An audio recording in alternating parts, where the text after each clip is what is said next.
Всем привет! Сегодня приготовим хрустящие маринованные кабачки на зиму, которые не становятся мягкими даже после стерилизации. Обязательно сохраните этот рецепт, особенно если уже не знаете, куда девать урожай кабачков. В уже вымытые литровые банки кладем по одному свежему листу хрена. Листья хрена можно заменить корнем хрена. В каждую банку кладем по зонтику укропа. Также в каждую банку добавляем по 2-3 зубчика чеснока. Один острый перец нарезаем кружочками.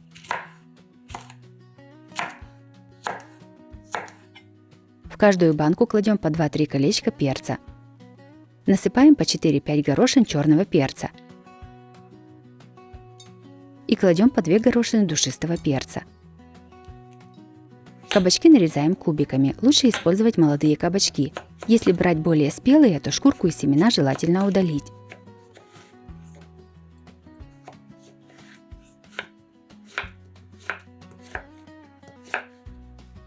Подготовленными кабачками наполняем банки. На каждую литровую банку понадобится примерно 600 грамм кабачков. А вы успеваете перерабатывать урожай кабачков или уже приходится раздавать соседям? У кого в этом году особенно много кабачков, ставьте плюс в комментариях. Сверху в каждую банку насыпаем по 1 чайной ложке соли с маленькой горкой, по 2 чайных ложки сахара,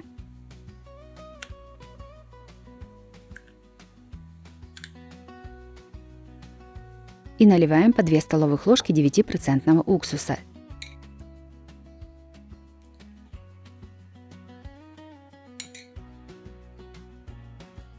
Стерилизуем крышки. В кастрюлю кладем крышки, заливаем водой и ставим на огонь. Когда вода закипит, провариваем 1 минуту и снимаем с огня. Воду сливаем. Подготовленные банки с кабачками заливаем только что закипевшей водой.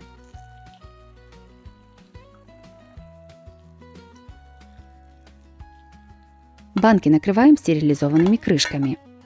На дно широкой кастрюли кладем полотенце, сложенное вчетверо. Сюда же ставим подготовленные банки с кабачками. Кастрюлю переставляем на плиту и наливаем горячую воду. Если залить холодную, то банки могут лопнуть. После закипания воды в кастрюле готовим кабачки 7 минут. Если готовить дольше, то они будут не такими хрустящими. Прошло 7 минут. Вынимаем банки и закатываем. Запомните это время или сохраняйте рецепт, чтобы потом не искать его снова. Горячие банки переворачиваем вверх дном. Точно так же можно готовить эту консервацию и с винтовыми крышками. Накрываем полотенцем и оставляем остывать на сутки. Кабачки готовы, хранить их нужно в темном месте. Кабачки получаются ароматными, плотными и хрустящими. Зимой такая баночка станет отличной закуской к картофелю, мясу или праздничному столу. Для приготовления понадобятся самые простые и доступные ингредиенты, а сам процесс не отнимет много времени.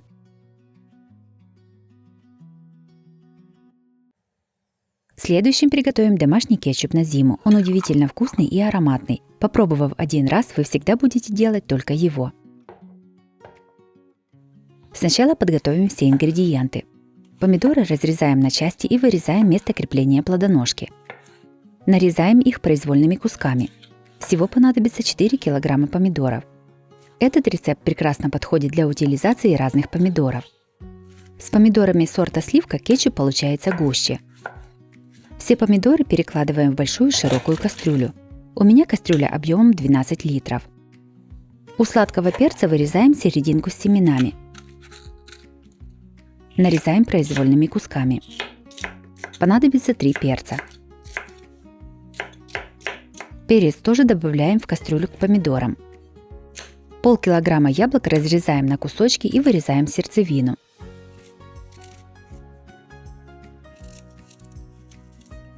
Яблоки нарезаем небольшими кусками.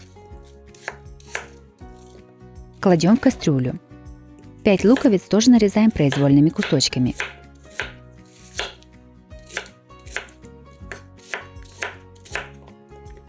Кладем в кастрюлю. 2 острых перца тоже нарезаем кусочками. Я семена у перца не удаляю, с ними кетчуп получается немного острее. Если хотите менее острый кетчуп, то семена можно убрать, тогда острота будет еле заметной. Острый перец тоже добавляем в кастрюлю. Сюда же кладем 8 зубчиков чеснока, 10 горошин черного перца, 10 лавровых листов, Лавровый лист берите целый, не поломанный, так как его потом нужно будет выловить. Насыпаем 250 грамм сахара, 2 столовых ложки соли, 1 чайную ложку молотой корицы и 1 чайную ложку молотого черного перца. Все ставим на огонь. Перемешиваем, чтобы соль и сахар попали на овощи, и они быстрее пустили сок.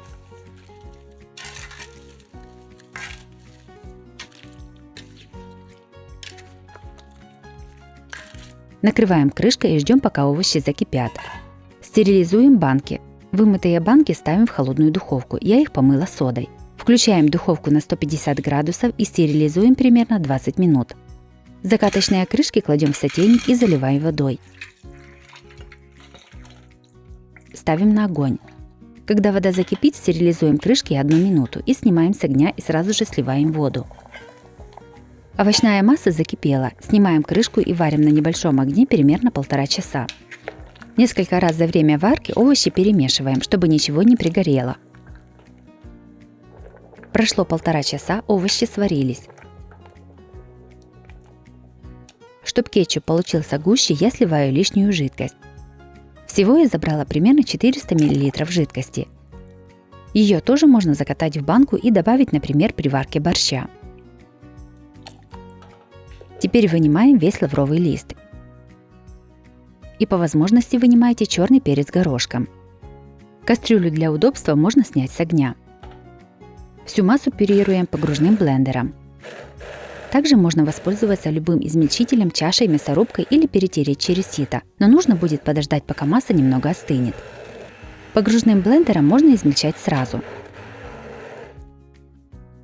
Соус опять ставим на плиту. Перемешивать нужно практически постоянно, так как он очень быстро пригорает. В пюрированную массу наливаем 70 грамм 9% уксуса. Все перемешиваем и ждем, пока вся масса закипит. Будьте внимательны, масса густая и может сильно брызгаться. Горячий кетчуп наливаем в стерилизованные банки и закатываем стерилизованными крышками. Из этого количества ингредиентов у меня получилось 9 банок кетчупа по 400 мл каждая.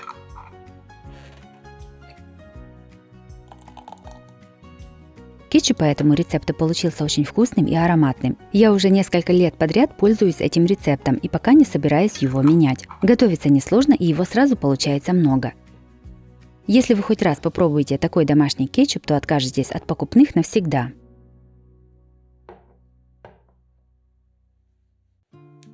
И последним приготовим настолько вкусный и универсальный соус на зиму, что вы будете жалеть только об одном, что сделали слишком мало. Соус Relish способен превратить даже самые простые блюда в ресторанные.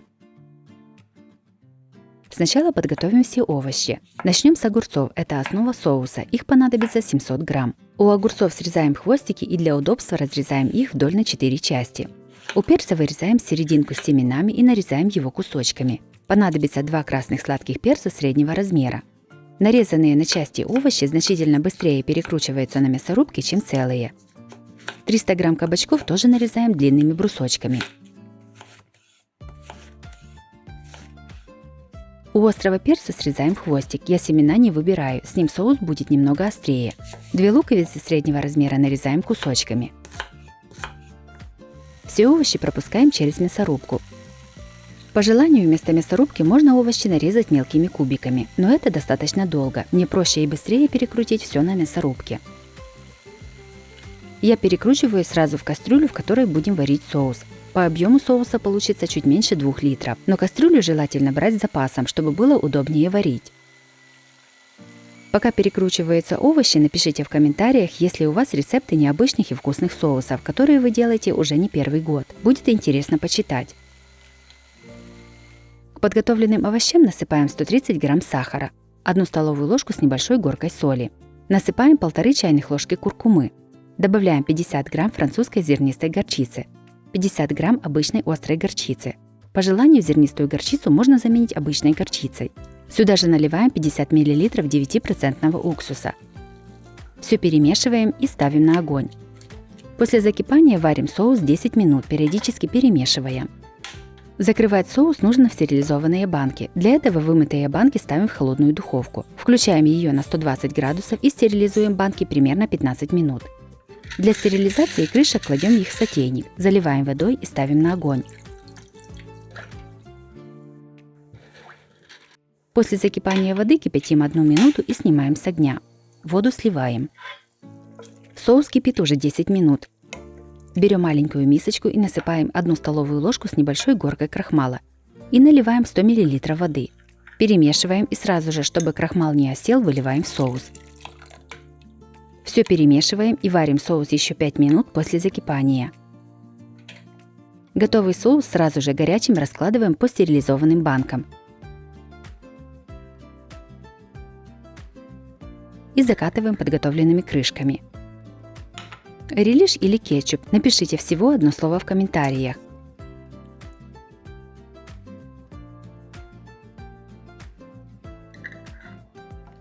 Из этого количества продуктов у меня получилось 8 баночек по 200 мл каждая. Все банки переворачиваем вверх дном и накрываем одеялом и оставляем до полного остывания. Огуречный релиш получается густым, ароматным, с идеально сбалансированным кисло-сладким вкусом и легкой пикантностью. Он прекрасно сочетается с мясом, птицей, рыбой, картофелем, бургерами, хот-догами и даже обычными бутербродами. Приготовьте хотя бы несколько баночек, и зимой вы не раз скажете себе спасибо.